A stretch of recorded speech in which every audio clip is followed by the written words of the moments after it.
Welcome to the very first episode of Cracking the Code, the podcast where we decode federal contracting, uncover hidden opportunities, and give you inside strategies to win contracts. If you're a business owner, an industry professional, or someone curious about the massive world of government procurement, this podcast is for you. Every month, we're going to break down a different NAICS code, helping you to understand where government is spending, which agencies are awarding contracts, and how your business can compete and win. I'm Steve, your host, and together with my team, we will navigate the complexities of federal contracting and turn them into clear, actionable insights. Today, we're kicking off with NAICS Code 541512, Computer Systems Design Services, one of the largest IT contracting categories in the federal space. Billions of dollars flow through this classification, and we're going to discuss who's winning, where the money is going, and how businesses can get in on the action. Joining me today is Mon, our lead researcher with Proposal Helper, who has analyzed spending trends and key players in this sector. And Rena, our CEO, is a federal contracting expert who will help us to connect the data to real-world strategies that businesses can use to succeed. This is just the beginning, and we're excited to have you on this journey with us. So let's get started. Mon, let's start with the basics. What is NAICS Code 541512, and why is this important? Well, that is a great question, Steve. The NAICS Code 541512 is the classification for computer systems design services. This includes IT consulting, software development, cloud computing, cybersecurity, AI, and automatization solutions, as well as system integration. This code is used to classify federal contracts that involve designing, planning, and managing IT systems for government agencies. It's also a major growth area. It aligns with broad federal trends where agencies are modernizing IT infrastructure, they're automating their processes, and enhancing digital services to improve efficiency, especially now in today's contracting environment. We're going to see a huge push towards this NAICS code. It offers a key entry point for a lot of federal contractors. But that also means that competition is fierce here. And as agencies push for IT modernization and AI-driven solutions, the companies that invest in innovation will have an edge and thrive in this NAICS code.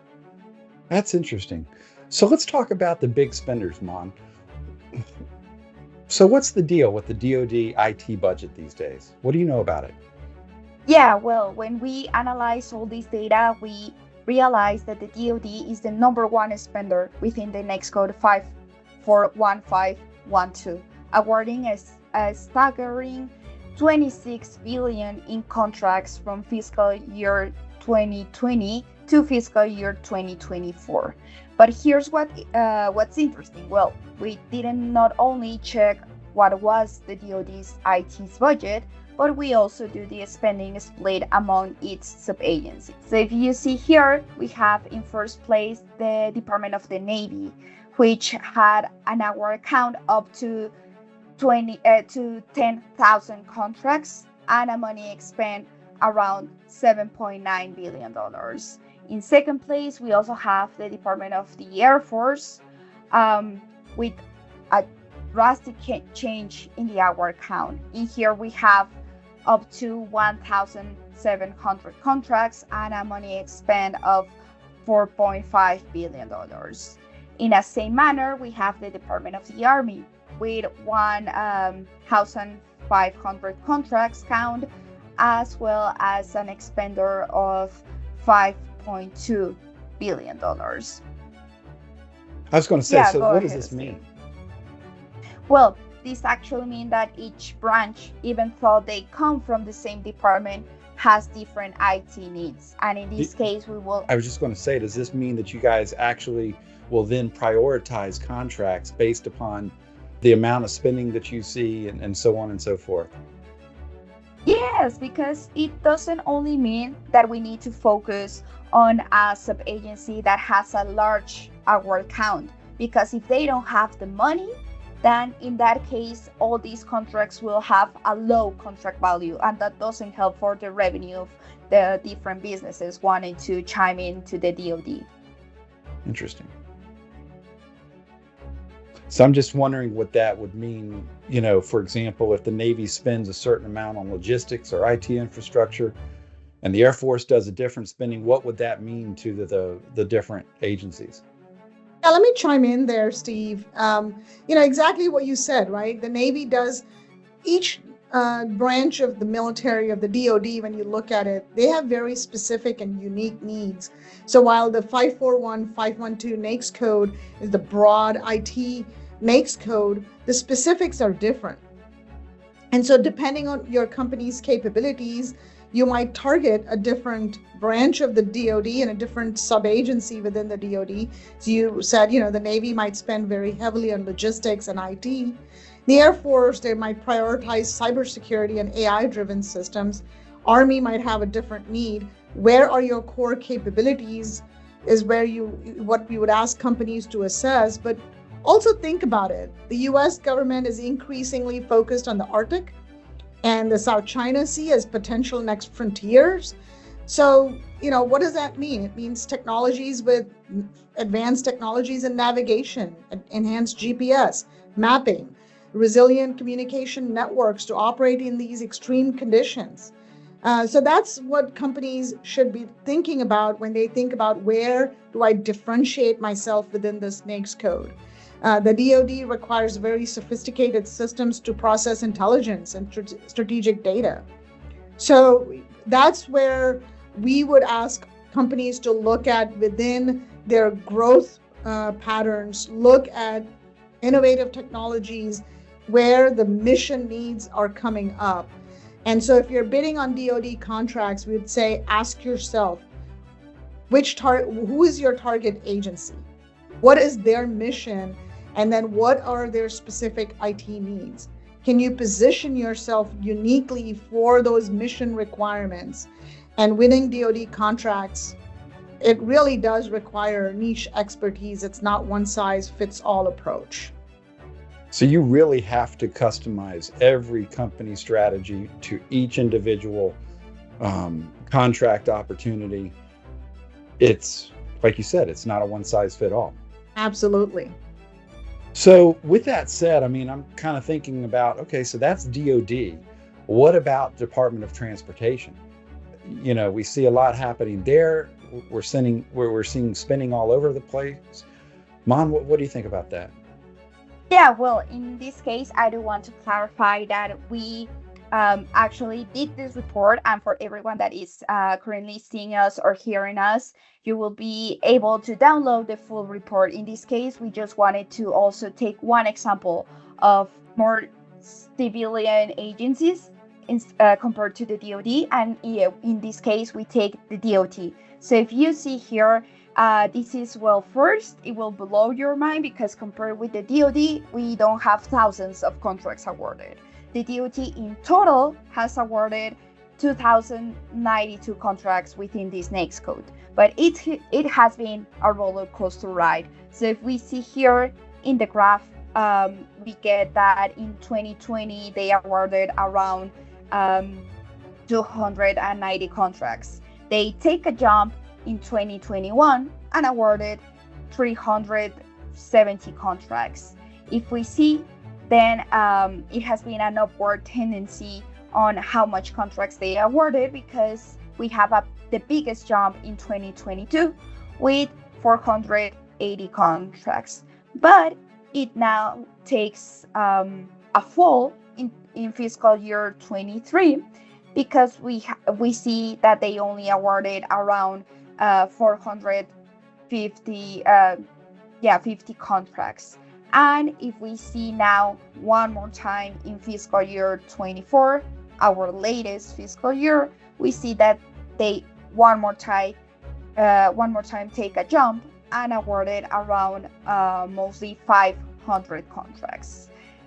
So unlike DoD's also steady expanding, we see here in the blue line how this has been variable. It fluctuates a lot, and this really makes difficult not only for us, but for any business interested in bidding with the DOT to predict all future opportunities.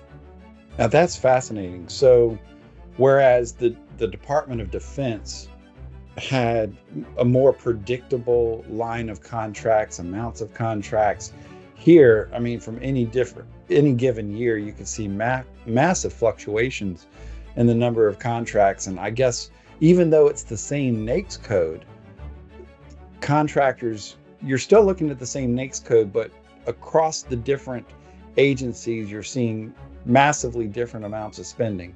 And then that's once again one of those things that we have to help the contractors to decide and strategize which direction that they're going to go in, because of those fluctuations can occur. But once again, this is one NAICS code, so there's still a lot of opportunity.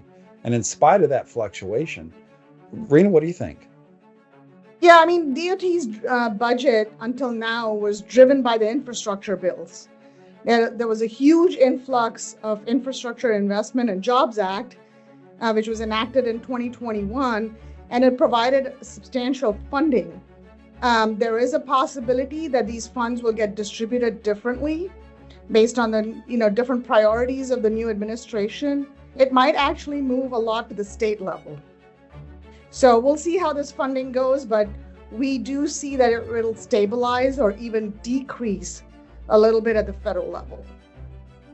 And I would think that even though it could be moving more to the state level, you could still see a whole lot of federal influence on how these contracts get carried out. So if you're targeting the Department of Transportation, you also need to be looking at active federal funding legislation, because I think that's what could really drive the contract availability. So we've talked about Department of Defense, and we've talked about Department of Transportation, but we've only talked about one NAICS code, and we can see that there are hundreds of contracts, if not thousands, when you look at it. And then there's many, many more NAICS codes that companies can look at.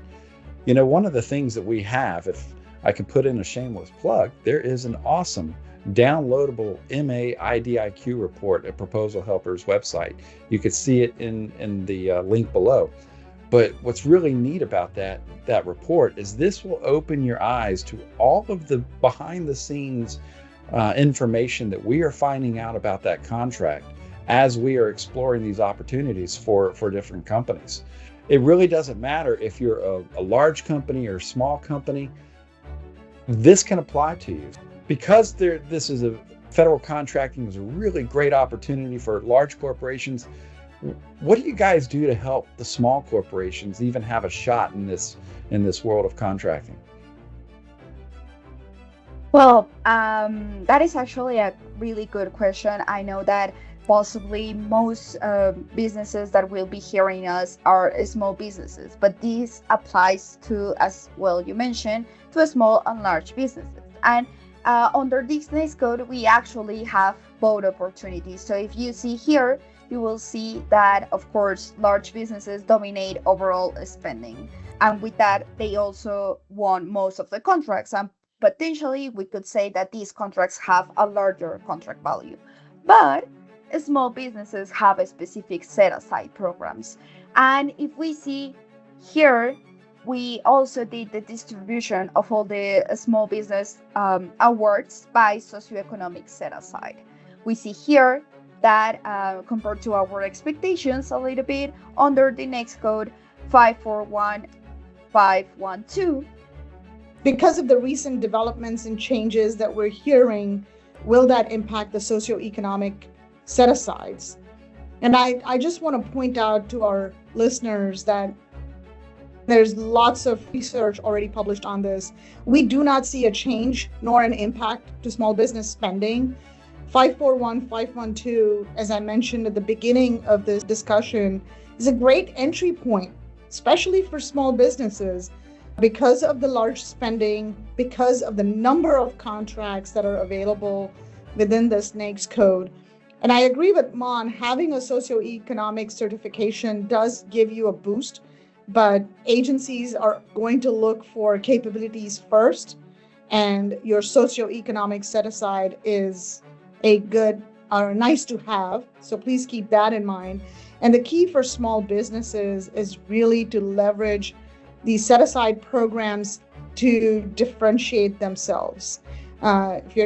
Especially if for companies who are not ready to be prime contractors yet, having these set asides can help them be a great subcontractor to the largest who do have to meet the small business subcontracting goal. That's not going away.